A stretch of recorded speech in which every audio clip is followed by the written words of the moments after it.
Premier Doug Ford and a cabinet minister have received death threats, and another minister's office was ransacked after the government introduced new Labour legislation. Graffiti saying workers will fight back over the pausing of a $15 an hour minimum wage was sprayed on Labour Minister Laurie Scott's constituency office in Kawarta Lakes shortly after midnight Wednesday. "It's completely unacceptable," Government House Leader Todd Smith said. "So no more violence, no more vandalism, no more intimidation, no more death threats.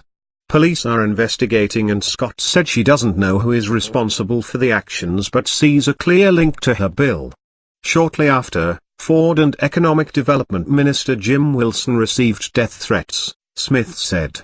"Unfortunately, what we've seen is a union leader saying that Premier Doug Ford is an enemy of workers," Smith said of Chris Buckley, president of the Ontario Federation of Labour. The OFL said in a statement that it believes in peaceful, non-violent protest in support of workers' rights. "I want to be clear, the Ontario Federation of Labour, OFL, does not support or condone violence against persons or property in any form," Buckley said. Scott said she's proud of her Labour legislation, which freezes the minimum wage at $14 an hour until 2020. Last night in Kawarta Lakes, the constituency office of Minister of Labour Laurie Scott was broken into and vandalised. "These actions have no place in our democracy. Thank you to the local police officers and the OPP, who are now investigating this very serious incident.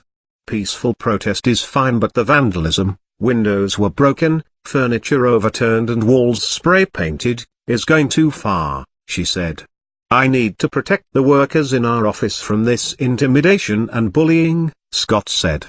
Labour groups are upset over the Ford government's repeal of legislation introduced under former Premier Kathleen Wynne, which would have set a $15 an hour minimum wage and provided other benefits to workers. Many small businesses complained the Liberal bill had increased their worker costs too quickly.